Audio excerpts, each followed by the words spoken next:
What's up, everyone? Today on the DNVR Rockies podcast, we are talking Gold Glovers. Ryan McMahon, Ezequiel Tovar, and Brenton Doyle all nominated as finalists to receive a Gold Glove this year. Who brings home the hardware? We'll talk about that next on the DNVR Rockies podcast.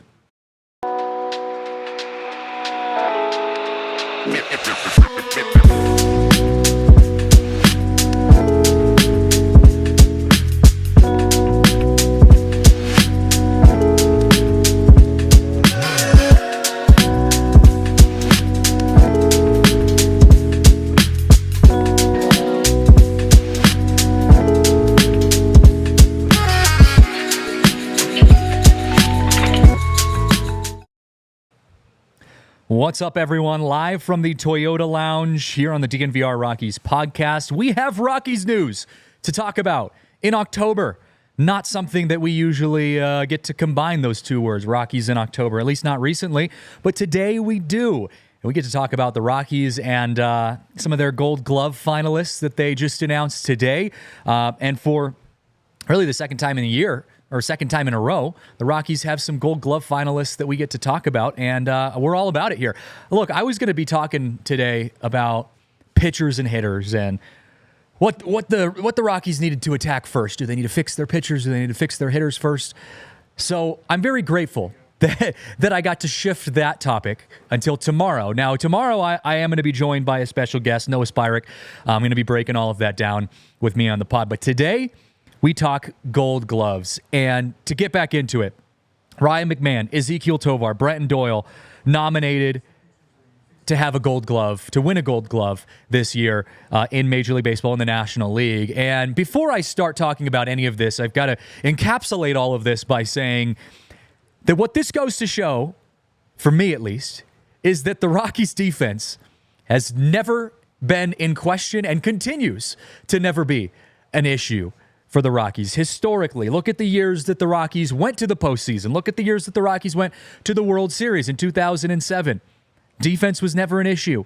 And I would even go as far as to argue in the years that the Rockies played between postseason runs, or even up to now, they continue to show us that defense is the one bright spot in this Rockies franchise, the one place where we can hang our hats and say, this is good no matter what. You know, I was just talking on TDSP just a few minutes ago, and I was making the example of, I was using the Seattle Mariners as an example, saying, you know, it sucks to have a team like the Mariners who have the best pitchers in baseball and have the worst hitters in baseball. Because as a fan, you get like so worked up, you know, feeling like we've got part of the pieces of the puzzle. We've got one piece of the puzzle. Well, the Rockies are in that boat too.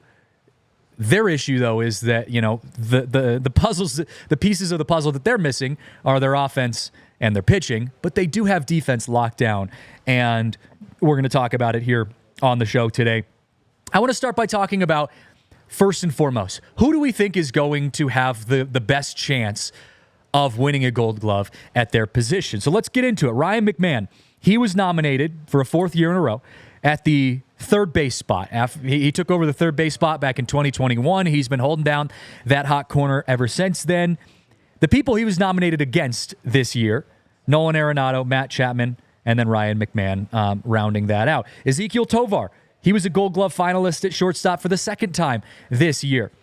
Brenton Doyle won the Gold Glove last year. It was nominated again. So I posed the question on Twitter before we get into the breakdown of all of this, of who you guys think the most, I don't know, prominent person would be to get a Gold Glove this year.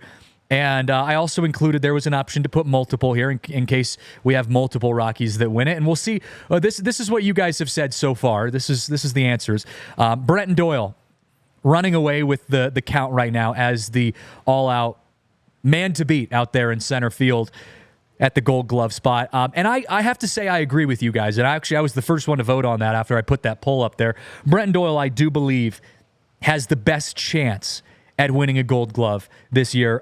Not only was he an incredible center fielder statistically, but I think he burst onto the scene on a national level. We started seeing every single week Brenton Doyle was robbing a home run. He was throwing a guy out at third to end a game. He was making a diving catch. Like every single week there was a SportsCenter highlight that Brenton Doyle was putting out there And I think he burst onto the scene nationally, and I think that helped him a lot. Now, we're going to get into their stats here, so let's talk about it. Brenton Doyle, he was nominated along with 3 Gold Glove finalists. Jacob Young with the Nationals, very, very good center fielder. Blake Perkins with the Brewers, a postseason center fielder as well, as they were in the wild card series. And then Brenton Doyle. So let's talk about his stats. What does Brenton Doyle have when it matches up with some of these other guys and across Major League Baseball? Well, right now, this season, in 2024, Brenton Doyle had 16 outs above average, and he was tied for the second most in MLB, second most outs above average across all of Major League Baseball. And basically what that means is that, plays that you wouldn't normally see getting caught by a certain outfielder or a play that was made by an outfielder, he was 16 outs above that, 16 plays in which he created outs that wouldn't normally have been an out. We saw plenty of those, and like I said, especially in that second half of the season, I mean, the dude was a walking highlight reel. Every single game we had in the last week of the season, Brenton Doyle was robbing a home run, to the point where Drew Goodman, the play-by-play guy for the Rockies, was saying it like, he did it again. He did it again. Brenton Doyle effortlessly robs a home run. And so, again, I think like you see that outs above average, tied second in MLB. He prevented 14 runs prevented, which was tied for 4th across all Major League outfielders. And I'm not talking just center fielders. That's, left fielders, right fielders, National League, American League. He prevented 14 runs. That is saving a home run, robbing a home run, or diving and stopping a ball from getting deep into the outfield where a run would score, or throwing a runner out at home. 11 defensive runs saved this season, tied for 3rd most in the major leagues. This is also a little side thing. He was also awarded the Heart and Hustle Award for his passion of playing the game. Gold Gloves, they do look a lot at statistics and the logistics of what's happening out there, but there is that side piece of it, the emotional aspect of players getting recognized for being top of their field, top of their craft, in the passion for the game, in their dedication. Charlie Blackmon won that award a couple times. And so it goes to show a guy like Brenton Doyle, who's so dedicated, he's got a good chance. I do think Jacob Young is great. Blake Perkins is great. I think Brenton Doyle has the best chance of winning out of all the Rockies that were nominated, given the guys he's going up against, and given the stats that he has, and where he's burst onto the scene later in his season. I think he was the player of the month in the National League for the month of July. I think if he had gotten his bat hot a little bit earlier in his season, he would have been a pretty solid all-star pick to join Ryan McMahon. So I think Brenton Doyle has the best chance to win a Gold Glove. Let's talk Ezequiel Tovar, because Tovar, it's his 2nd year in a row. He's been a finalist at that shortstop position now. Every year he's been up at the big leagues. The guys he was nominated against, Mason Wynn with the Cards, the 2nd Cardinal infielder to get nominated, and Dansby Swanson for the Cubs. Now, Swanson had a good year defensively. I think even a little bit better of a year than Ezequiel Tovar had in some categories. Mason Wynn, also an incredible shortstop. But here's where Ezequiel Tovar stands out to me. His lack of errors. And I had talked about this on a previous show.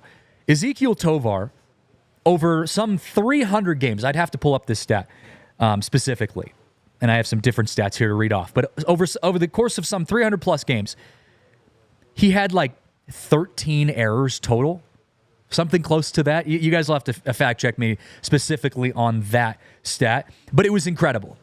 And he goes to show you that the lack of errors that he has on the field, if the ball's hit in his direction, there is a 90+% chance that he's going to at least make a play on it. He led major leagues, and I believe has...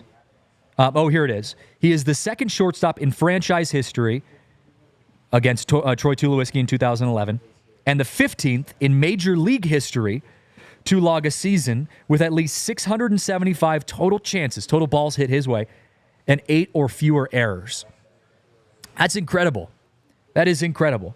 Only the 15th player in Major League history to log a season with at least 675 total chances and 8 or fewer errors. Now, I want you guys to remember me saying chances, because I'm going to talk about that here over the next few segments about Ryan McMahon and Ezequiel Tovar's chance percentage. Because whenever you hear the word chances, you think of a ball being hit in their direction.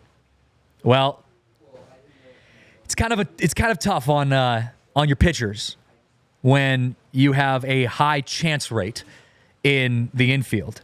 It means that your pitchers are putting the ball in play a lot. Now, that can sometimes be a good thing. Maybe you want to get a guy who's out there on the mound putting the ball on the ground a lot, and it helps when you've got an incredible defense behind you to back you up. But there is something to be said for the fact that 2 of our Gold Glove finalists have some of the highest chance rates across all of Major League Baseball. So to wrap things up on the Tovar discussion, he finished second in Major League at shortstop with a .988 fielding percentage, tying his 2023 mark, which is also the second best single season shortstop fielding percentage in franchise history, trailing Troy Tulowitzki. So I had made the comparison of Ezequiel Tovar and Troy Tulowitzki before on this podcast. Goes to show you that comparison is pretty legit. Troy Tulowitzki was an incredible shortstop. Ezequiel Tovar, in only his second year playing for the Rockies, or after his second season, is looking like one of the best shortstops to ever have come through this franchise. And he's going to be here for a few more years too, which is lovely. Tovar also led all of Major League shortstops in total chances. I had mentioned that earlier, 676, and double plays.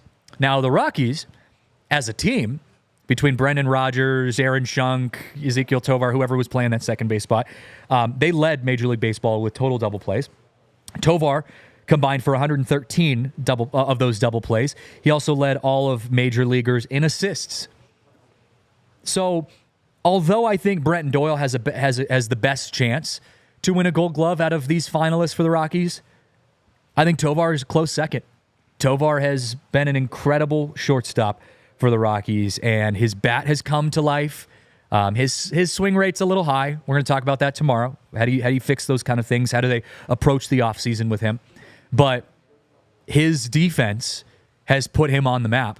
And as Rockies pitchers know, if you put the ball in play, 2, maybe 3 out of the 4 infielders, you are almost guaranteed to make a play whenever you put the ball in play in the infield for Rockies pitchers.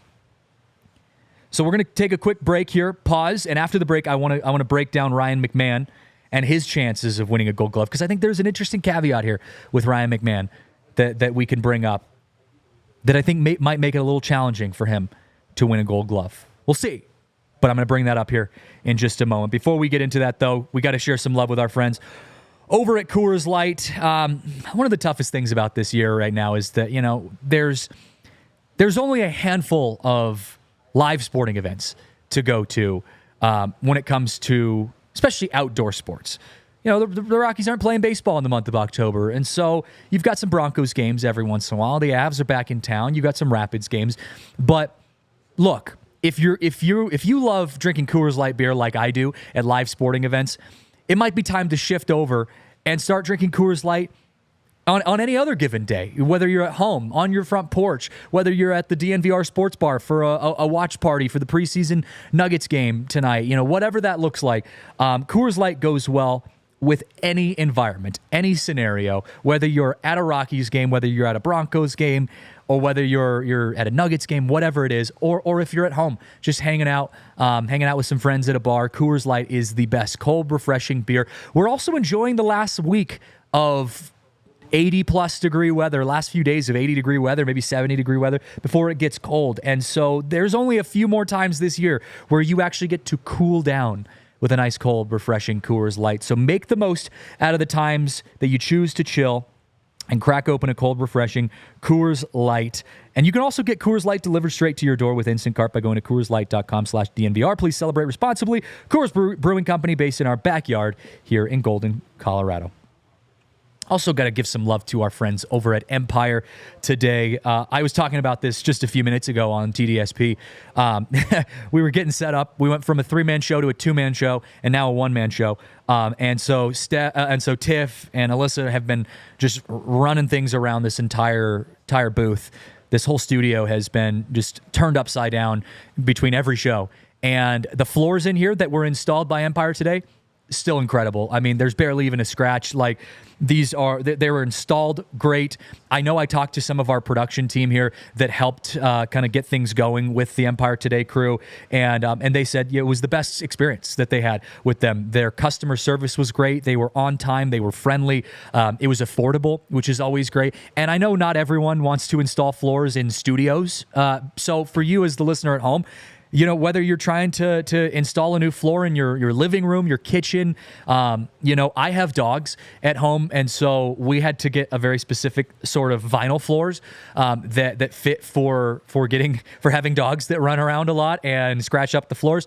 Empire Today, they worked with us and they were able to get us the right material of floors that fit our needs. So right now, if you head over to Empire Today, you can schedule a free in-home estimate. All listeners can receive a $350 off discount when they use promo code DNVR. Restrictions apply. See empiretoday.com/DNVR for details. That's empiretoday.com/DNVR details. Want to make sure I get that right for you guys.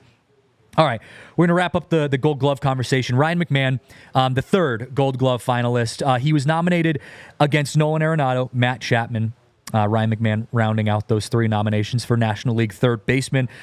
Let's go over his stats. He had 10 defensive runs saved this season, which is tied for most in major leagues.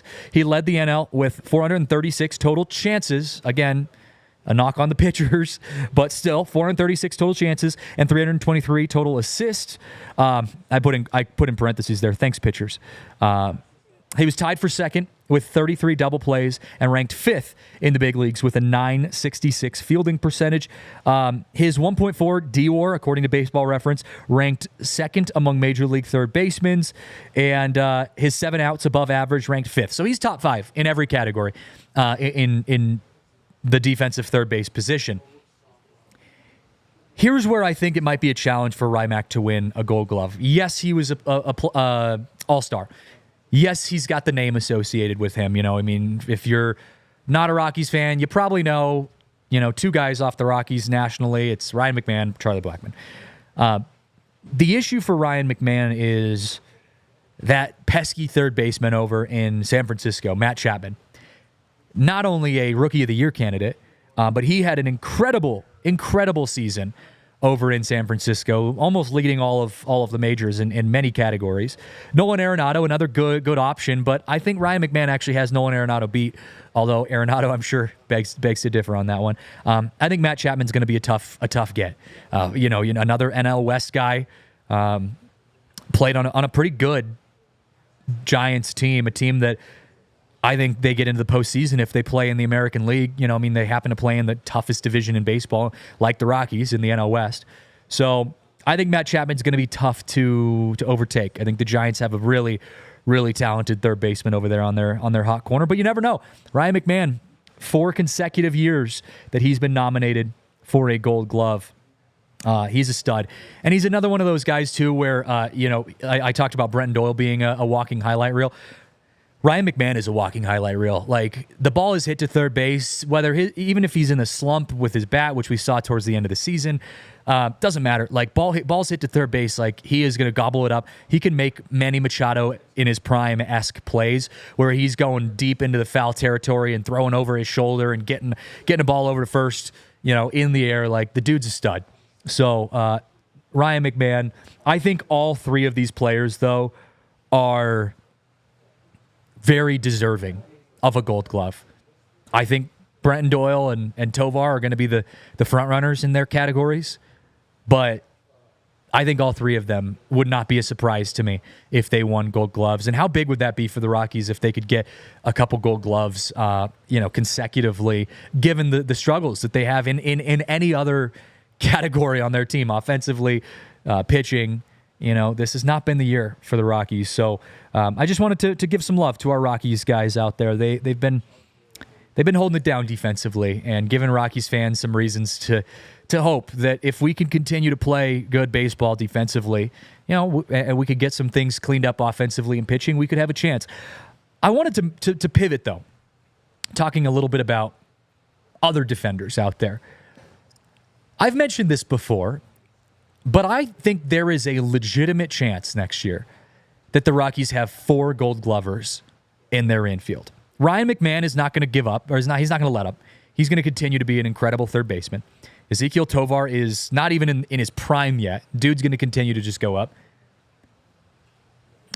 I think Michael Toglia, and I should go back and say, I think there could be 4 Gold Glovers on the Rockies team, not just in the infield. But I think Michael Toglia could be a Gold Glove finalist next year at first base. First of all, the first baseman position is not always the most defensively oriented place. The bar is usually set low compared to the other places in the infield.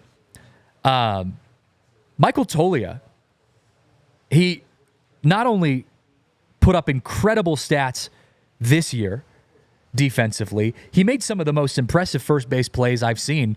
He was a juggernaut, on balls that were in the dirt, scooping balls, keeping balls from getting past him. He made some incredible plays on the ground.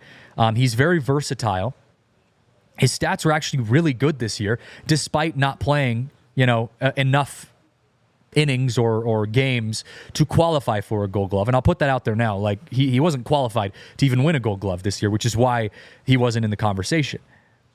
I think Michael Toglia, give him a year, maybe 2, he could be a Gold Glover for the Rockies. And you could have a world in which Ryan McMahon, Ezequiel Tovar, and Michael Toglia are all Gold Glovers. Go into the outfield. Brenton Doyle could very easily, and probably will, win or be awarded a finalist position at the Gold Glove in the outfield. If Nolan Jones played to the level he played in his rookie year, he could be a Gold Glove finalist. And that's not including some of the prospects that we haven't even seen in the outfield. Defensively, this Rockies team is not an issue. I will have no concerns going into next year about our Rockies defense. They play well. They play hard. They get it done. I want to show you guys, before we wrap up the segment on Gold Gloves, a picture with a list of all of the Gold Glove candidates of this year, just so you can see, for National League at least. We did get to see the full list of the NL finalists for Gold Glove award winners. There's some pretty big names in there, and some great defense on the National League side. I will say, I think the American League had a little bit better defensive,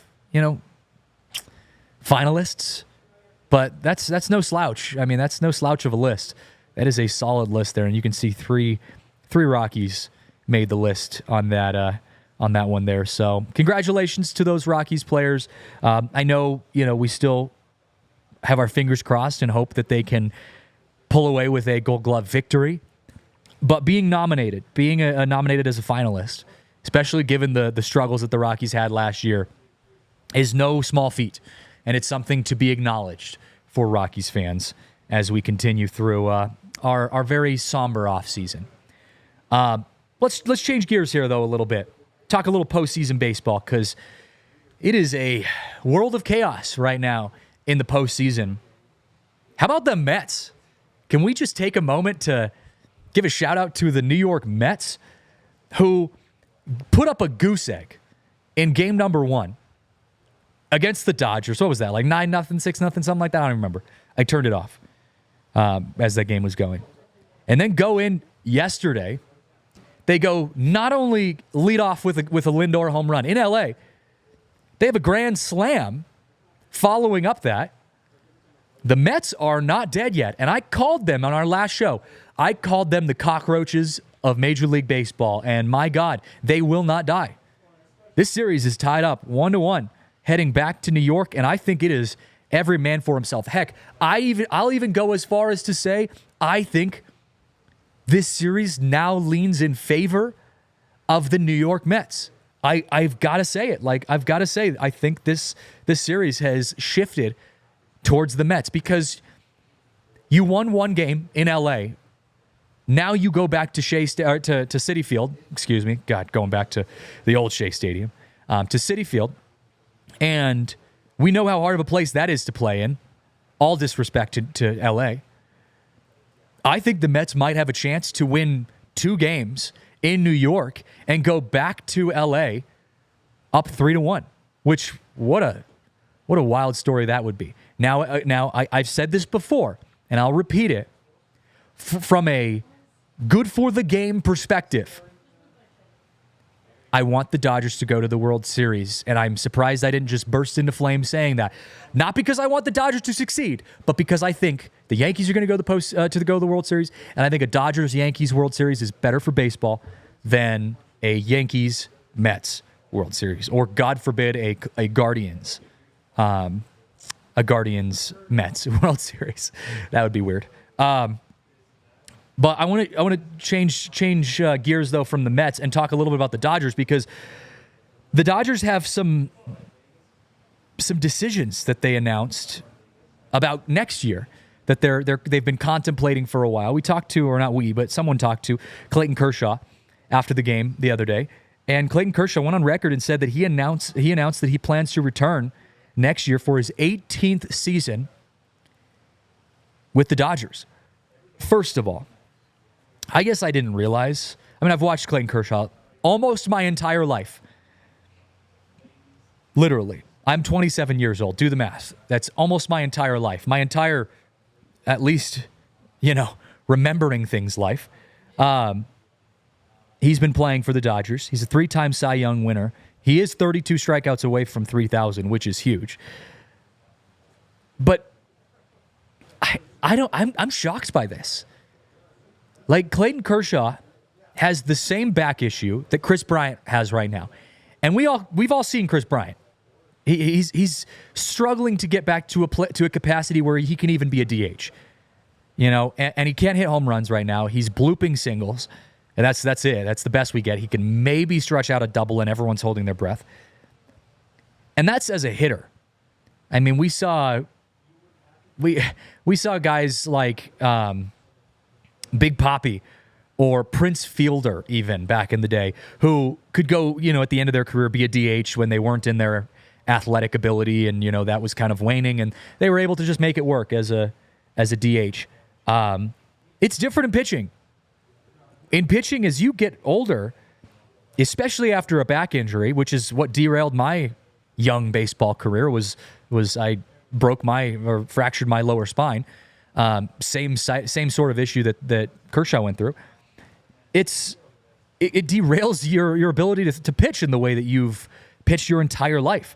Not only do you have age catching up to you, but I mean, Kershaw's not going to be throwing in the mid to high 90s, which I guess hasn't ever really been his thing. But I mean, is he going to have the same break on his breaking balls? Is he going to have that same Kershaw sweep on his curveball? I don't know. Maybe he's just coming back to try to get that remaining 32 strikeouts to get to 3,000. I do think that would be pretty cool for him. I mean, I don't care personally, but it'd be cool for him. So I thought that was interesting. He is not probably going to play at all. I don't think we've heard anything about him coming back to play in this postseason. He's not even on the roster, so I don't think we're going to see Clayton Kershaw at all throughout these next few weeks. The guy that everyone really wants to see and cares about seeing is Shohei Ohtani. And Shohei Ohtani has an interesting stat line right now. I don't know if you guys have noticed this, but Shohei Ohtani, with runners on base, he is currently in the postseason 6 for 8. That's incredible. Great. That's what you want out of anyone in the postseason. 6 for 8. And this is the first time Shohei Ohtani's ever been in the postseason. When there's not runners on base, he's 0 for 15. So I don't know. I don't know if it's just a mental thing, if there's just a motivation aspect of it. I don't know what that looks like. But Shohei Ohtani without runners on base and runners in scoring position is hitless.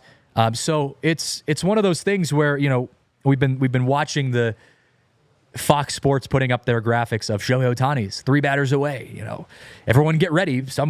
Call your nephews in from the other room. Shohei Ohtani's on deck.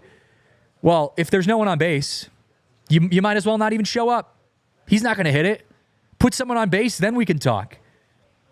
I'm being a little dramatic, but Shohei Ohtani is still the GOAT. I mean, he's still the greatest player of all time right now.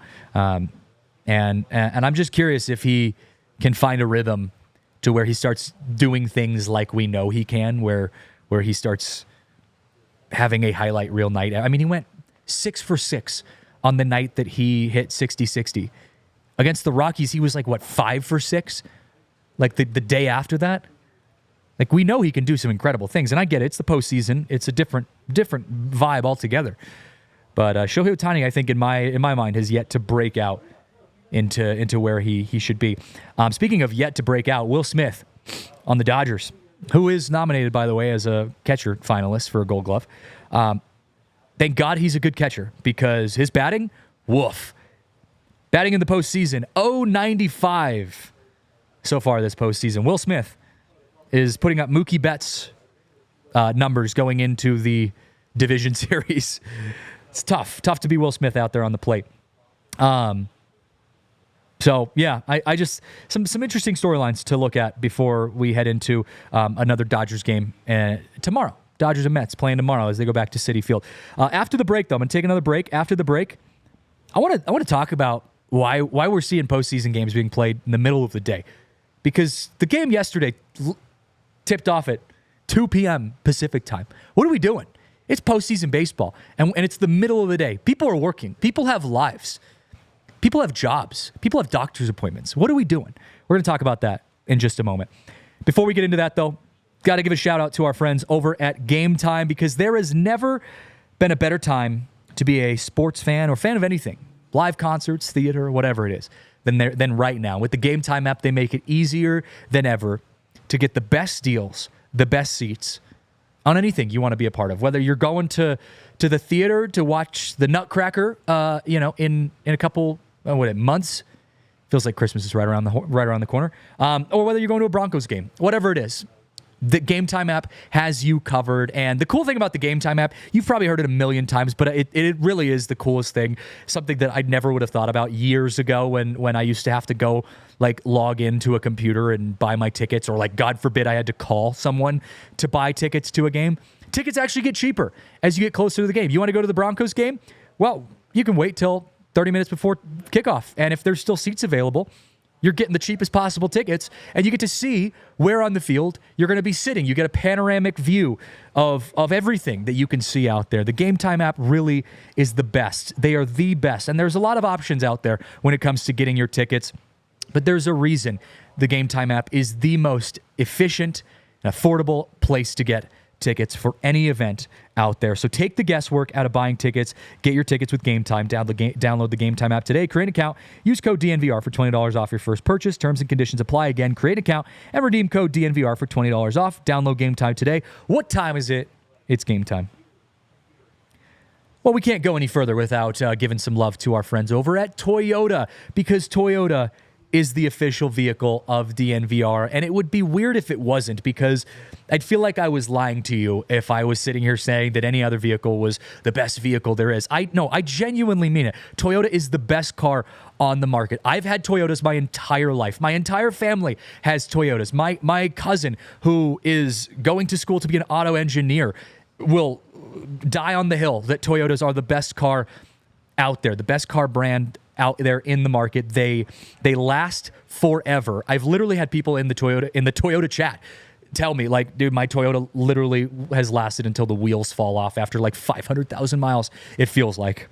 If your car has ever lasted 500,000 miles, we need to talk. That's incredible. But Toyota, they can go forever. But even if you don't want to have a Toyota that's going to last you forever, even if you're more into the new and what's new and what's the best right here, right now, well, Toyota has you covered. Their new 4Runner is the sexiest thing I've ever seen. Their new Toyota Tacoma, incredible. My mom has the Toyota Tacoma, by the way.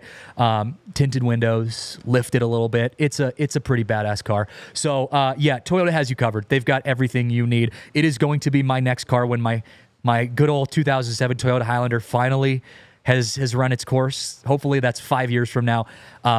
I'm going to be getting another Toyota, because I can't go with any other car brand. Toyota is the best. So right now, you got to visit your Front Range Toyota stores. There's tons of Toyota locations all in our area. They've got the Auto Nation Toyota, Arapahoe and Centennial, Corwin Toyota in Boulder, Groove Toyota in Littleton, Mountain States Toyota in Denver, Stevenson's Toyota East in Aurora, Stevenson's Toyota West in Lakewood. Toyota is the official vehicle of DNVR. All right. I want to talk about ratings here in a second. We've talked about it a couple times this show, but ratings are through the roof. But before we get into that, I want to share something that I feel like Major League Baseball should do differently. I don't understand why we're playing a postseason game, a game that you wait your entire 162-game year for, in the middle of the day. I get it. Baseball is a sport where of quantity. You play 1 million games throughout a year, it feels like. But when it becomes the postseason, and especially when you're in the championship series, you have 4 teams remaining. What are we doing playing games at 2 p.m.? They're also in different markets. So you've got Pacific time zone, you've got the Eastern time zone. Like I don't understand why we're in the middle of what was yesterday? Monday? In the middle of a Monday, saying, hey guys, take time out of your day for Dodgers fans to not only have to fight the LA traffic to get to Dodger Stadium by 2 p.m. in the middle of a Monday, but also for the rest of us fans to have the game on, in the middle of our workday. Like, think of March Madness. March Madness, yeah, sure, when it's early in March Madness, you've got games playing throughout the day, and we're all pretending like we're working, while really we've got like 4 phones under the table playing different games. But by the time it becomes the Final Four, all 4 of those games, all 4 of those teams play in primetime games. It's not even a question. So why is baseball any different? I know it's a series. I know you play, 7 games or potentially 7 games, but I just think that's a little soft on Major League Baseball side. But what do I know? Major League Baseball is crushing it this year. The NLCS Game 1 drew 8.48 million viewers, which is up 119% from last year. That's insane. Almost 9 million viewers for a baseball game in October, up 119% from last year. Viewership across the postseason is up 18% compared to last year, which, again, incredible. The division series averaged 3.5 million viewers per game. Fox Sports 1, FS1, averaged over 4 million active viewers, which is their most ever for for a Major League Baseball game. Game 5 between the Padres and Dodgers was the most watched MLB game in the last 7 years. They had 7.5 million viewers, less still than the NLCS Game 1. And the Guardians and Tigers was the most watched day game ever in MLB up until yesterday. So baseball is, whatever's going on in the postseason right now, it's working. Now, here's the follow-up question I want to ask. I think we all know why the ratings have been so good, and it's why I posed the statement that I think it would be better for baseball if it was a Dodgers-Yankees World Series matchup. We know why the ratings have been good, because there are superstar players playing in the postseason right now and superstar teams.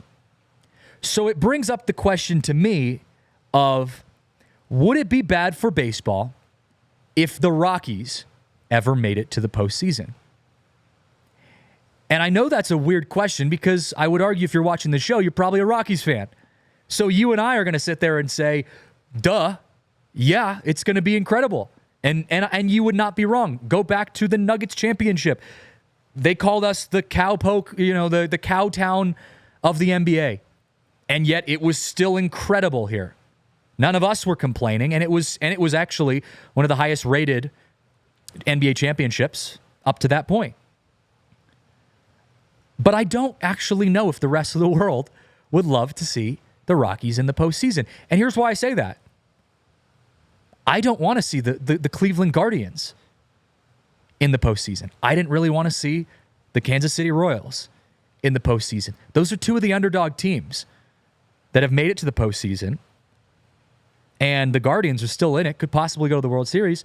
And there's a big part of me that says, I don't really want to see the Guardians in the World Series.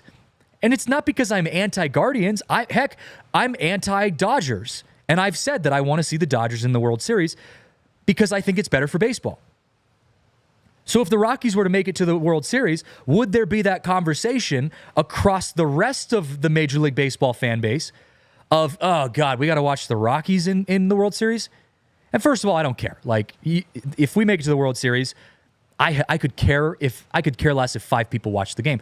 It doesn't matter. I'm pumped. But I do think there is that correlation between what we saw with the Nuggets championship run and them being looked at as this little rural town, little rural Denver out here going up against the big bad Lakers. And Stephen A. Smith saying, oh, I'd rather be in Florida. I'd rather be in Miami than be in Denver. I do think there would be those vibes nationally across baseball. Now, how do you change that? Because I think there are outliers. Look at Kansas City, for example. The Royals. A team that nobody outside of Kansas City cares about. But they came into this, and they put some big storylines together. Detroit, I could put Detroit Tigers in this too. And you get a superstar in Bobby Witt Jr. that people will watch just for him. And now you have fans who don't really care that much about the Royals rooting for the Royals. Now, again, I'm not a huge Royals fan, but I think nationally people had accepted the Royals a little bit more. So if the Rockies want to be a team that can make some headlines in the postseason, first of all, you got to get to the postseason, long way away from that.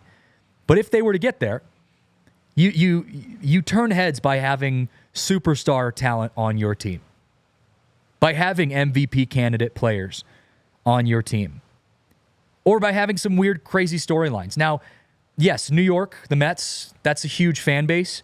A lot of people there get all hyped about their Mets. But, there's not a lot of Mets fans here in Colorado or whatever. I mean, there are a lot of Mets fans, or there are a lot of non-Rockies fans everywhere in Colorado.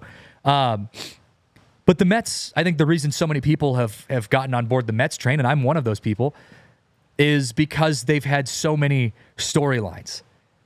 They've had Grimace. They've had the backs against the wall and somehow come out and the most comeback wins of any team in the postseason or of any team in the month of September. And, a team that played 11 consecutive road games and in elimination games and won all of them. Like, those are the storylines that people care about. Even Detroit, when Detroit won and got back to the postseason, I mean, people were talking about, even making their broadcaster, Jason Benetti, a storyline. So I just thought that was an interesting point of, as I was watching, last night or yesterday and watching the Guardians and the Yankees, I'm like, man, I just am not invested in the Guardians. And I feel like that's how the baseball world would be if the Rockies were in it. So just thought that was an interesting little side point to look at. And again, I don't care, because if the Rockies ever made it to the postseason, I'm doing middle finger to the rest of the world when it comes to people not liking the Rockies being in the postseason. But that's just the way baseball goes. I use Kansas City as an example too. I look at the Chiefs. Like, the Chiefs, yes, it's different in the NFL. Like, the NFL isn't as much of a, the big city is the biggest sports market. Like, yeah, you've got your Chicagos, you've got your New Englands, like those kind of things. But there are smaller cities, smaller markets that are just insane fan bases for their teams. And I look at like Kansas City. Like, Kansas City is not compared to LA or to New York, but they are one of the biggest NFL fan bases. Why? Because you have Patrick Mahomes, Travis Kelce, and one of the most successful dynasties, NFL dynasties right now, to get behind. Now, I know baseball is different, so a team like the Kansas City Royals doesn't have the same love that the Kansas City Chiefs get from their fan bases. But I think it's all about, how do you build superstars? How do you build a team that people want to watch? Not just a team that's going to be good, but a team like no one really cares about the Moneyball A's that have snuck into the postseason every once in a while because they just played the long game and they statistically got in the playoffs, but then they sucked. Like, no one cares about that. They want to see the superstars. So I just thought that was an interesting thing to think about when it comes to the Rockies, and if they ever made a run to the postseason. Hopefully it's the next couple years. Who knows? We're going to preview some of these upcoming games here. Take a look at some of the games that are right around the corner. But first, we've got to take a break. And I got to tell you about this new product that we're rolling out here, that we're sponsored with and in partnership with at DNVR. It's called ZBiotic. And if you're like me, I enjoy going out drinking with friends. I enjoy hanging out with friends, especially on weekends. Friday comes up, go to the DNVR tailgate, you have some drinks.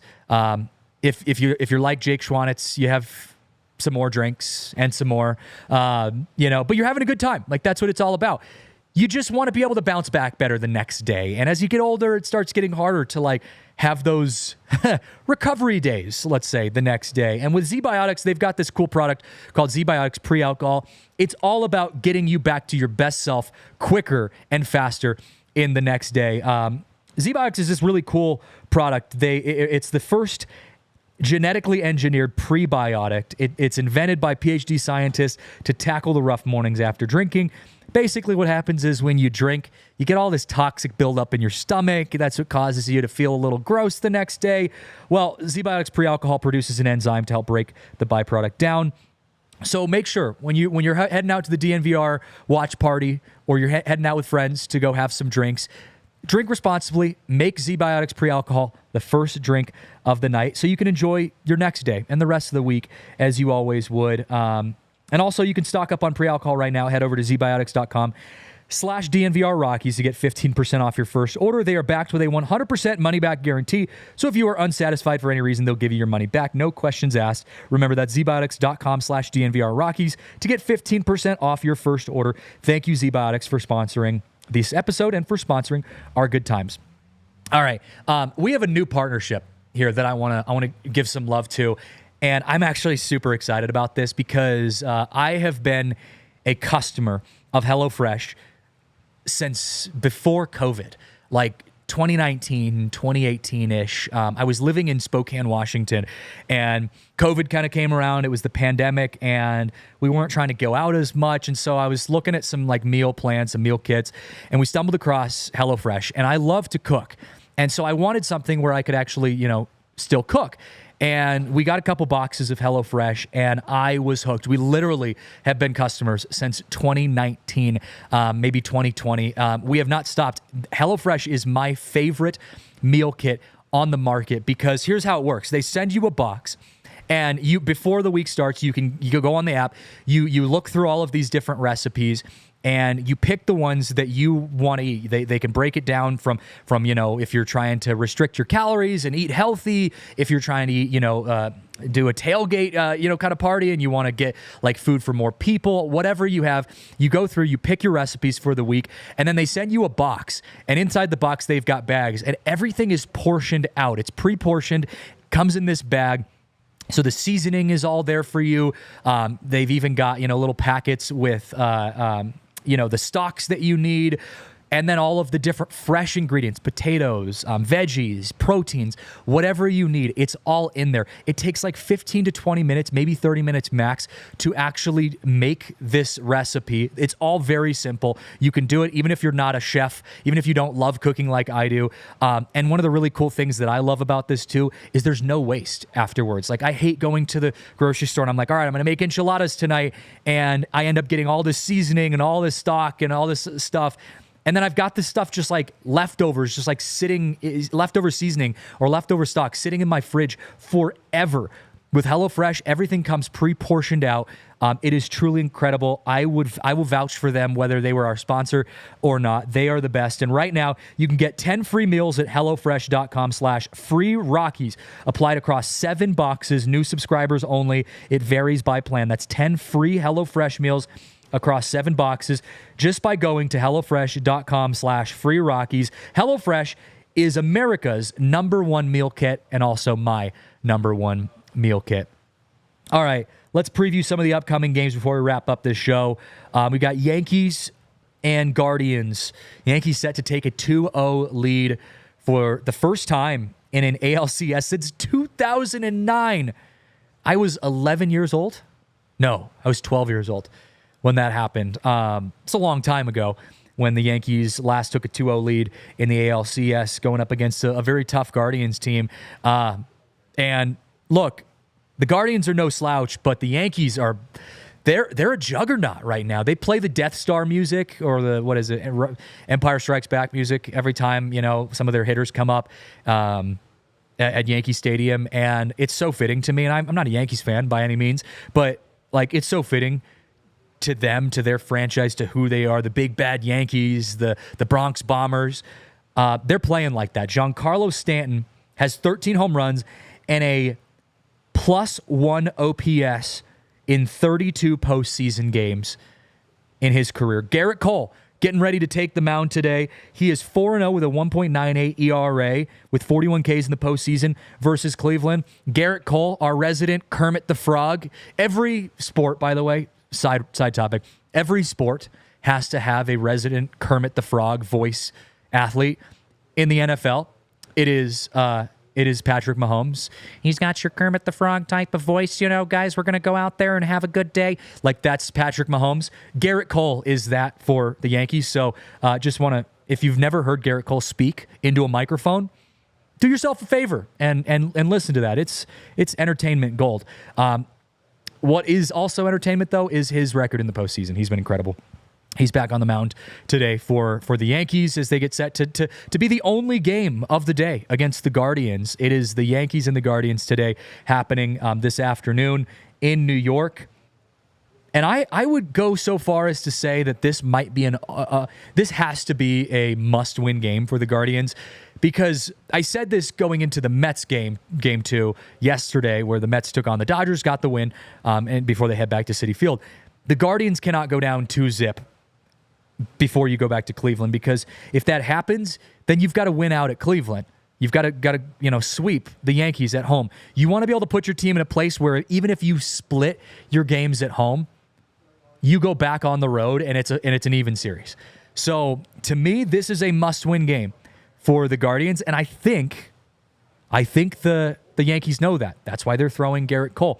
I also think it's a knock on the Dodgers yesterday for going with a bullpen game. Yes, their first bullpen game worked for them in their elimination game against the Padres. But if I'm Dave Roberts, I'm thinking the same thing as I'm thinking for the Yankees and Guardians.